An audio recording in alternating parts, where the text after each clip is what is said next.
Good day, CIs. I am now gonna perform the nasogastric tube feeding. First, we're gonna check the doctor's order on the type, amount, and frequency of the tube feeding. This is to be sure that we are doing the right procedure to the right patient. So, we're gonna introduce ourselves to the patient. Good afternoon, sir. I am Princess Pauline Abrasaldo, your student nurse for today.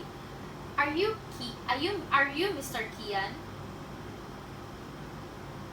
Okay. Good afternoon, Mr. Kian. So today we're gonna perform the NGT feeding. This is to restore or maintain nutritional status, to administer medication, and to help you get enough nutrition to grow, develop, and recover. Next is we're gonna gather our necessary materials. First is the asepto syringe, the nasogastric tube, the face towel, the emesis basin, the stethoscope, plaster, gloves, alcohol, and Cerelac for our formula. The next step is we're gonna wash our hands.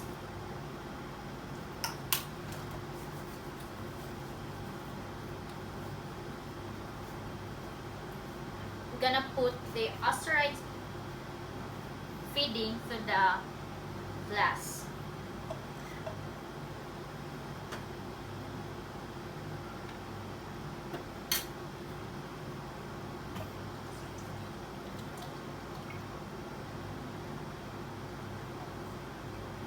So next is we're gonna put the patient on, or position the patient on semi-Fowler's or Fowler's position.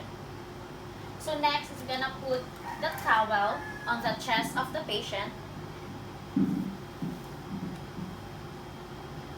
This is to collect any secretions from the tube.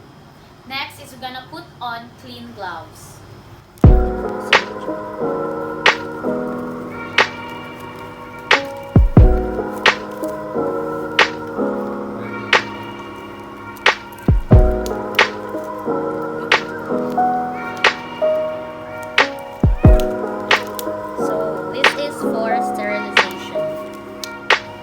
We're gonna remove the cover of the NGT tube while kinking it.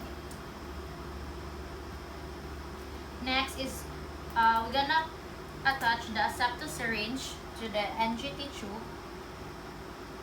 So next is we're gonna check the placement of the feeding tube in the stomach. Inject air to the nasogastric tube. Next is we're gonna place the stethoscope on the left upper quadrant.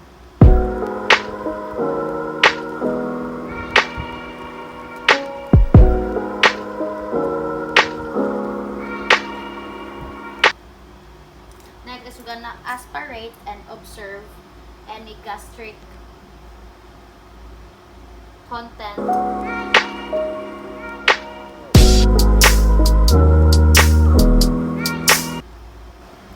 Next is we're gonna assess the gastric residual volume. Next is we're gonna kink the NGT tube and remove the rubber of the asepto syringe. So now we're gonna pour our formula, avoiding the entrance of air to avoid excess air in the stomach.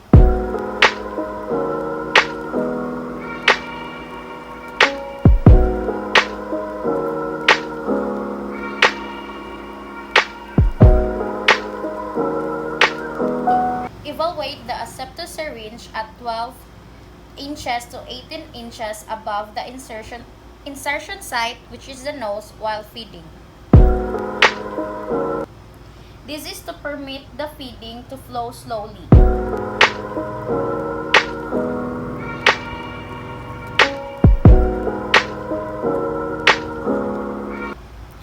Next is we're gonna flush the feeding tubing with 30 to 60 ml of water.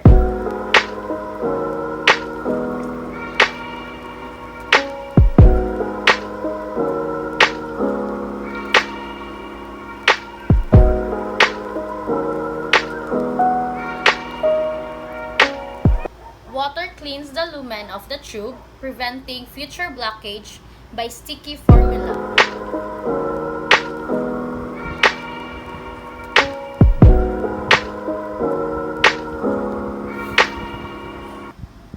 Next is we're gonna kink the NGT tube once the water runs through it. Next is we're gonna remove the asepto syringe and detach the cover. So next is we're gonna remove the towel. Sir, can you please remain at that position for at least 30 minutes to prevent the risk of aspiration. Next is we're gonna clean the materials that's been used, remove the gloves, and wash hands.